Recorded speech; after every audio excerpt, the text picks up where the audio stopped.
ओम नमः शिवाय। नमो नमः सत्यहितंकराय वीराय भव्याम्बुजभास्कराय अनंतलोकाय सुरार्चिताय देवादिदेवाय नमो जिनाय देवादिदेवाय नमो जिनाय। पंच परमेष्टि भगवान की परम पूज्य आचार्य भगवंत गुरुवर विशुद्ध सागर जी मुनि महाराज की परम पूज्य मुनि श्री सुप्रभ सागर जी महाराज की 3 कम 9 करोड़ मुनिराजों की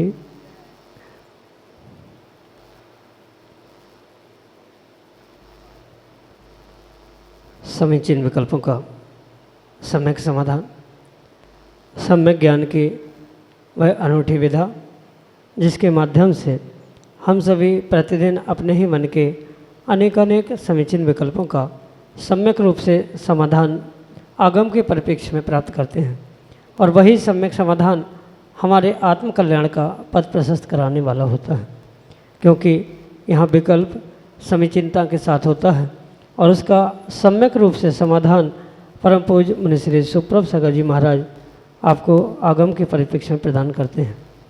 और जब हमारे ही मन के विकल्प का सम्यक रूप से समाधान हमें प्राप्त होता है तो वो हमारे अंतरंग को एक अनूठे सुख शांति की अनुभूति कराने वाला होता है।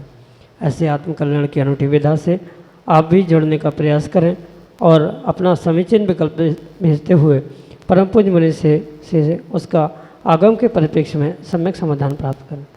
प्रारंभ करते हैं आज का सम्यक समाधान। और आज के पहले विकल्प के लिए उज्जैन मध्य प्रदेश से श्रीमती ममता ताराचंद जैन महाराज श्री के श्री चरणों में बारंबार नमोस्तु निवेदित करते हुए अपना समीचीन प्रश्न रख रहे हैं कि महाराज जी सिद्ध परमेष्टि भगवान की आकृति कैसी होती है। हमारे समीचीन विकल्प का सम्यक समाधान करने के अनुकंपा करें। नमोस्तु महाराज जी, नमोस्तु। ओम नमः सिद्धम। परम पूज्य आचार्य भगवान गुरुवर विशुद्ध सागर जी महाराज की, परम पूज्य मुनि श्री सुप्रभ सागर जी महाराज जी की। निक्कम्मा अट्ठगुणा किंचुना चरम देहदो सिद्धा लोयज्ञ निस्सा। इस प्रकार से श्लोक देते हुए आचार्य भगवान सिद्ध परमेष्टि के स्वरूप को समझाने का प्रयास करते।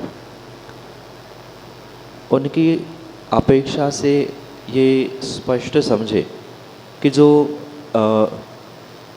शरीर जीव का मतलब अरिहंत अवस्था में जो सशरीरी शरीर के साथ अरिहंत परमेष्टि होते हैं वही सिद्ध बनते हैं। और उस सिद्ध अवस्था में शरीर नष्ट तो हो जाता है, पर उसके ही परिप्रेक्ष्य में जो आचार्य भगवंतों ने कहा है कि किंचुना चरम देहदो सिद्धा, जो चरम शरीर है मतलब जिस पर्याय से सिद्धि होती है उसे चरम यानी अंतिम शरीर कहा जाता है। अरिहंत अवस्था में या उसके पूर्व अवस्था में जो शरीर की आकृति होती है बिल्कुल वैसी ही आकृति आत्मा की सिद्ध अवस्था में होती है। जितने भी कर्म हैं, द्रव्य कर्म हैं, भाव कर्म हैं, 9 कर्म हैं, सभी यही के यही छूट जाते हैं और आत्मा शुद्ध होने के कारण से अशरीरी होती है। वहाँ शरीर होता ही नहीं है, पर फिर भी अशरीरी होने के बावजूद भी जो पिछली पर्याय का यानी जो चरम शरीरी अरिहंत अवस्था में जो शरीर था उस शरीराकार ही आत्मा का आकार हुआ करता है।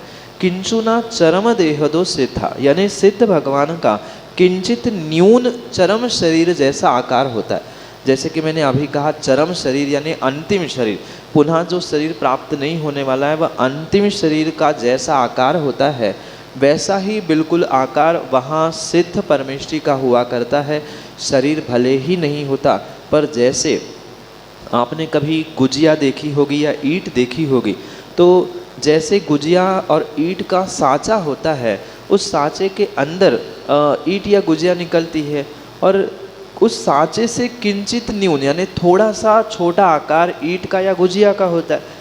बिल्कुल ऐसा ही जो अंतिम शरीर है, उस अंतिम शरीर से थोड़ा सा छोटा आकार वहाँ आत्मा का होता है, क्योंकि जैसे ही आत्मा के प्रदेश कर्मों से शरीर से मुक्त हो जाते हैं, जैसा आकार उस समय पे होता है वैसे ही आकार के वह सिद्ध भगवान वहाँ पर बनते हैं। अन्य प्रकार से भी आचार्य भगवंत समझाते हैं कि जैसा अरिहंत अवस्था में शरीर का आकार होता है, इतना ही नहीं, जैसे अंतिम समय में ध्यान की उनकी मुद्रा होती है, खड्गासन, पद्मासन आदि, बिल्कुल वैसा ही आकार उनका सिद्ध अवस्था में होता है। जो प्रतिमाएं सिद्ध परमेष्ठी की वर्तमान में बन रही लगी है, वह कटिंग वाली प्रतिमाओं का कहीं भी उल्लेख आगम ग्रंथों में नहीं है। सिद्धों की प्रतिमाएं भी होती है, 500 परमेष्ठी की प्रतिमाएं होती है, पर जैसे कटिंग की प्रतिमा बनाई जाती है सिद्धों की कह के, वह सिद्धों की नहीं है। ये वर्तमान में प्रचलित हुआ कार्य है, क्योंकि उस पर संस्कार करना, उन पर कल्याण करना, उन पर मंत्रन्यास करना ये संभव नहीं है। इसलिए कटिंग वाली सिद्ध प्रतिमा सिद्ध परमेष्ठी के रूप में स्वीकार करना आगम के परिप्रेक्ष्य में उचित नहीं है। उनकी अन्य पहचान, अन्य व्यवस्था आगम ग्रंथों से समझनी होगी। इतना ही शब्द आप याद रखें, किंचिना चरम देहदो से था।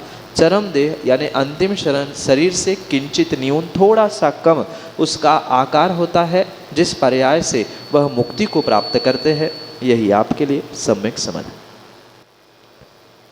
और बिहार से श्रीमती संगीता जैन महाराज के चरणों में बारंबार नमस्ते करते हुए अपना प्रश्न रख रहे हैं कि महाराज जी, नियम लेने की सही विधि क्या है? हमारे समीचीन विकल्प का सम्यक समाधान करने की अनुकंपा करें। नमोस्तु महाराज जी, नमस्ते। नियम लेना ये बहुत श्रेष्ठ कार्य है। अपने शक्ति के अनुसार और समय कालावधि, अपना सहनन आदि सब कुछ समझते हुए नियम लेना चाहिए, क्योंकि अधिकांश व्यक्ति नियम तो लेते हैं भावुकता में, पर आने वाले समय में किन्हीं कारणों से उसमें शिथिलता या नियमों का उल्लंघन करने का प्रयास भी कर ले। ऐसे स्थिति में अगर आपने नियम विवेक पूर्वक लिया है और विधि पूर्वक लिया है, तो उसका टूटने की उसकी संभावना बहुत कम हो सकती। जैसे आचार्य भगवंतों ने कहा है, कोई भी नियम अपने मन से घर बैठे बैठे नहीं होता, तो कहीं परमात्मा के पास पहुंचने से भी नहीं होता, क्योंकि वहाँ परमात्मा को आपकी शक्ति नहीं पता। जहाँ साक्षात आपकी शक्ति, आपका बोध किसी को हो, ऐसे जो दिगंबर गुरु होते हैं, मुनि भगवंत, आचार्य भगवंत होते हैं, उनके समीप पहुंचकर ही नियम लेना चाहिए, क्योंकि उनको आपकी शक्ति, आपका अन्य प्रकार से सहनन या आप किस परिस्थिति आदि में रहते हैं, ये सब कुछ ज्ञात होने के कारण से हम जिन गुरुओं को विशेष मानते हैं, उन गुरुओं के समीप पहुंचकर अपनी शक्ति के अनुसार नियम लेने का प्रयास करना होगा। क्योंकि नियमों का उल्लंघन होने पर भी प्रायश्चित गुरु से होता है, मन से नहीं होता। इसलिए सर्वोत्कृष्ट विधि नियम लेने की गुरु के समीप पहुंचना, खाली हाथ नहीं, कुछ फल कुछ द्रव्य समर्पित करते हुए गुरु से निवेदन करा कि गुरु भगवान, मैं अमुक अमुक नियम इतने दिन के लिए, आजीवन के लिए या इस प्रकार से ग्रहण कर रहे हैं। उसमें अगर निर्ग्रंथ गुरु कुछ अन्य उपदेश मार्गदर्शन करते हैं कि इस प्रकार से छूट रख लेना या अन्य ऐसा कुछ कर लेना, तो गुरु की आज्ञा सर्वोपरि मानते हुए गुरु के मार्गदर्शन के अनुसार ही आपको नियम लेने की आवश्यकता है। अपने मन से या मात्र भगवान के सामने खड़े होकर कभी नियम सम्यक रूप से नहीं होते। यही आपके लिए सम्यक समझ। श्रीमती सुची जैन, बहराइच उत्तर प्रदेश से अगले समय चिन्ह में कल। तो आज के दिन कुल्ला कर सकते हैं कि नहीं, या नहीं कर सकते हैं? माँ श्रावक है, महाव्रती नहीं। महाव्रतियों का नियम और श्रावकों के नियम, इसमें ज़मीन आसमान का अंतर। जो महाव्रती मुनिराज आदि होते हैं उनका कृत कारित अनुमोदना से सभी प्रकार से व्रतों का ग्रहण करना स्वीकार किया जाता है, पर चूँकि श्रावक है, उसके व्रत, उसका नियम, उसका चारित्र एक देश और अणुक के रूप में स्वीकार किया जाता है। इस कारण से जो श्रावकों की व्यवस्था है वह पूर्ण रूप से भिन्न है। निर्ग्रंथ मुनिराज उपवास आदि के दिनों में या जब उनका एकासन भी है तो वह मात्र एक आहार के ही समय पर अन्न पानी आदि ग्रहण करते हैं। उपवास के दिनों में तो सवाल ही नहीं उठता। पर चूंकि आप श्रावक है, श्रावक की व्यवस्था पूर्ण रूप से भिन्न है। आचार्य भगवंतों ने ये स्पष्ट कहा है कि सच्चे देवशास्त्र गुरु के समीप जाने से पूर्व, पंच परमेष्ठी के पास जाने से पूर्व, जिनवाणी का स्वाध्याय आदि करने से पूर्व श्रावकों को अपने शरीर की, मुख की, हाथ पैर आदि की शुद्धि करना अनिवार्य है। मात्र आवश्यक नहीं, अपितु अनिवार्य है। आप ये सोच सकते हैं, कह सकते हैं फिर उपवास का दिन है, फिर कुल्ला कैसे कर सकते हैं, वहाँ तो भोजन ग्रहण करने का निषेध है।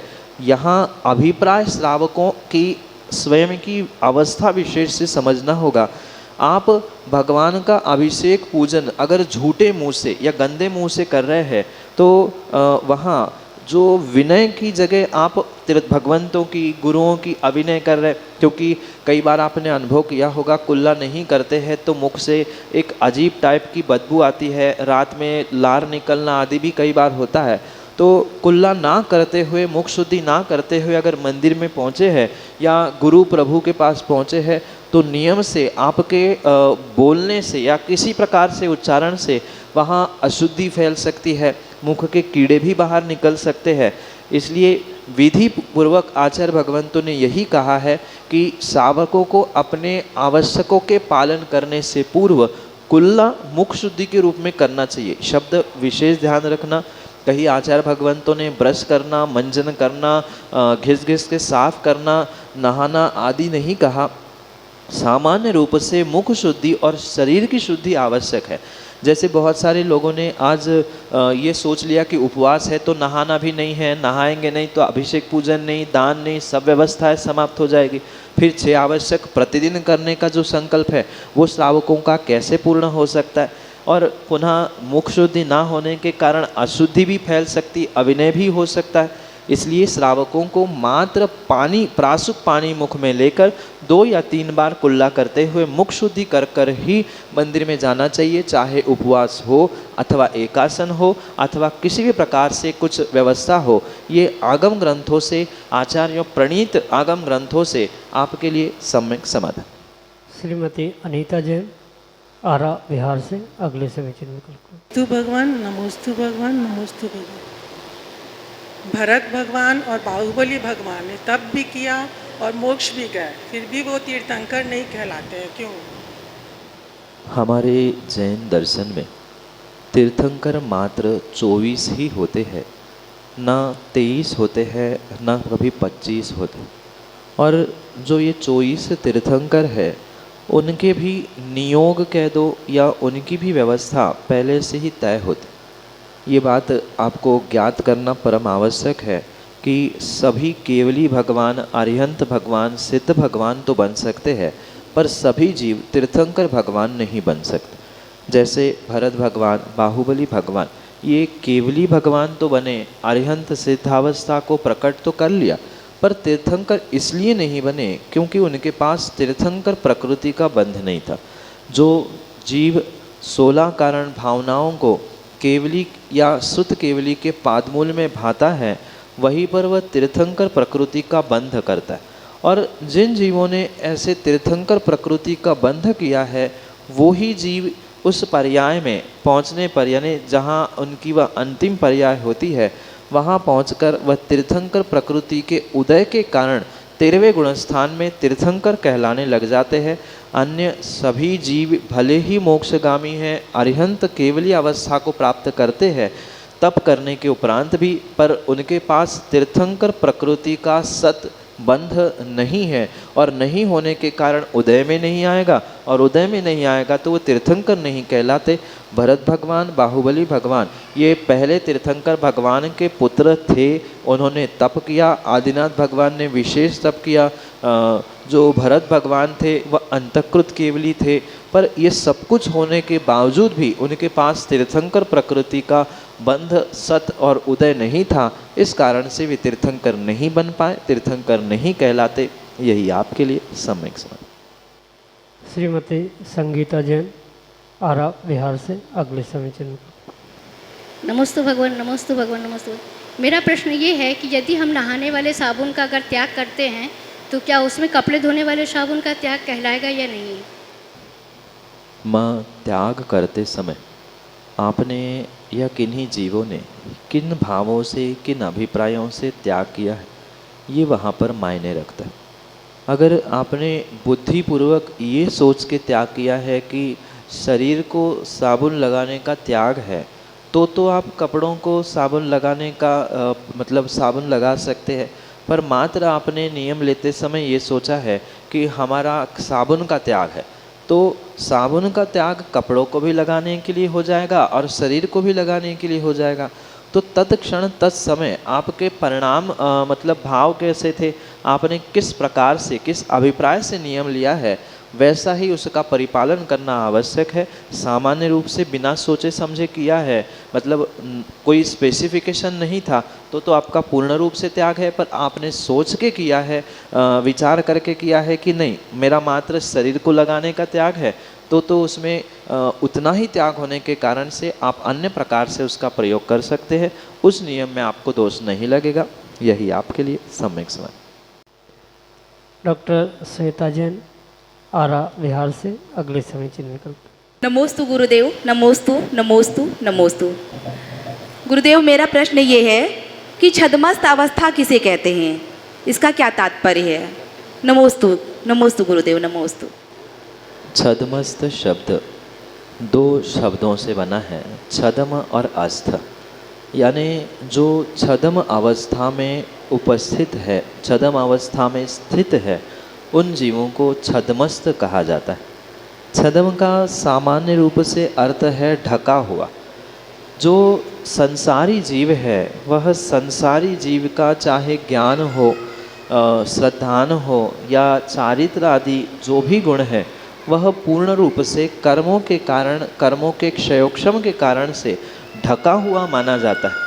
और ऐसे ढके हुए कार्य के कारण, मतलब ढके हुए गुण के कारण उसे छद्मस्त ऐसी संज्ञा दी जाती है। पुनः स्पष्ट समझे कि छद्म यानी ढका हुआ। तो संसारी जो जीव है, कहीं न कहीं उसका प्रत्येक गुण कह दो, प्रत्येक कार्य कह दो, कर्मों से या अन्य किसी कषाय से, किसी न किसी निमित्त से ढका हुआ है। इसलिए जब तक मोहनीय कर्म का पूर्ण रूप से नाश नहीं होता है, यानी 12वें गुणस्थान तक जीव के लिए छद्मस्त अवस्था कही जाती है। 12वें गुणस्थान और उसके आगे वीत राग अवस्था स्वीकार की जाती है। मोहनी कर्म की जो दर्शन मोहनी की प्रकृति थी वह तो 4थे गुणस्थान में ही समाप्त होने की संभावना होती है, पर जो चारित्र मोहनी की प्रकृति है उसे 10वें गुणस्थान के अंत समय में क्षीण करते हुए 12वें गुणस्थान को प्राप्त करने वाले जीवों को वीतराग यानी तज्जन्य मोह उसके आत्मा से निकल जाने के कारण से उसे वीतराग कहा जाता है। और उसके पूर्व की जो भी अवस्था है कहीं न कहीं कर्मों के क्षयोक्षम से उसे प्राप्त होती है, इसलिए वह ढकी हुई छद्मस्त ऐसे रूप में स्वीकार की जाती है। यही आपके लिए सम्यक समझ। अंशु जैन, आरा बिहार से अगले समय चिन्ह विकल्प। महाराज नमोस्तु, महाराज नमोस्तु। महाराज, अभिषेक करते समय हमारे भाव कैसे रहने चाहिए और विभिन्न रसों से अभिषेक कर रहे हैं उस समय कैसे भाव हों? श्रावकों के लिए जो अभिषेक पूजन क्रिया कही, उस समय में सबसे पहले तो श्रावकों को ये ध्यान रखना चाहिए कि भावों की विशुद्धि के साथ ही अभिषेक और पूजन जैसी क्रिया करनी चाहिए। विशुद्धि का अर्थ है कि किसी प्रकार से अभिषेक करते समय संक्लेशता नहीं होनी चाहिए कि मुझे ही करने मिल जाए या सबसे पहले मैं ही करूं, सब क्या इन रसों का करूं, ऐसा करो। किसी भी प्रकार से संक्लेशता से रहित होते हुए ही अभिषेक करने का प्रयास करना चाहिए। बाकी तो वचनों से मंत्रों का उच्चारण होता ही है, शरीर तो वहाँ पर शुभ कार्य करता ही है, पर मन में भी जो आने वाली संकल्प विकल्प है, कई बार ऐसा होता है समय का अभाव होता है तो ऐसा लगता है जल्दी जल्दी तो करो, कोई देर से अर्घ्य चढ़ाता है तो उसे लगता है अगर जल्दी कराओ। तो ये किसी भी प्रकार से संकल्प विकल्प और संक्लिष्टता से रहित होकर कार्य करने का प्रयास करना चाहिए। रही बात अनेक रसों से अभिषेक करते समय, जैसे आप उसके बाद रसों के अभिषेक के बाद जैसे अर्घ्य बोलते हैं कि अमुक रस हमने इसके लिए किया, संसार दुख सागर में जो आप पद्य पढ़ते, तो जो वहाँ पढ़ते हैं उसकी ही अनुभूति करने का प्रयास करें। हम सुगंधित शरीर प्राप्त करने के लिए हम सुगंधित जल से अभिषेक कर रहे हैं, शांति धारण करने के लिए शांति धारा, जैसे जो उन अर्घ्यों में बोला जाता है, पढ़ा जाता है, उनको ही अनुभूत करने का प्रयास करें। क्योंकि कई बार ऐसा होता है अभिषेक करते करते अर्घ्य चढ़ाते चढ़ाते इतना रूटीन सा हो जाता है कि हम क्या पढ़ रहे हैं, क्या कर रहे हैं, इसका बोध कई बार व्यक्ति भूल जाता है। तो प्रत्येक समय मतलब प्रत्येक रस का अभिषेक करते समय जो अर्घ्य बोला जाता है उनको ही स्मरण कर ले कि मैं किस लिए कर रहा हूँ, किस लिए कर रहा हूँ। उन भावों के साथ अगर अभिषेक किया जाएगा तो उसका विशेष फल मिलता है। पद्म पुराण ग्रंथ में आचार्य रविसेन भगवान उन एक एक रसों की विशेषता भी समझाते हैं कि ऐसा अभिषेक करने से क्या फल मिलता है, इस प्रकार से अभिषेक करने से या इन रसों का अभिषेक करने पर स्वर्गों में क्या फल मिलता है। तो उसको भी एक बार आप पद्म पुराण के माध्यम से पढ़ें और उनको अनुभूत करने का प्रयास करें। जो अर्घ्य में बोल रहे हैं उसका भी चिंतन करें और उसके कारण से आपको मिलने वाला स्वर्गों का जो सुख है उसको भी अनुभूत करने का या उसकी प्राप्ति की भावना भाते हुए पुरुषार्थ करने का भावना भाने का पुरुषार्थ वहाँ पर करें। यही आपके लिए सम्यक समाधान।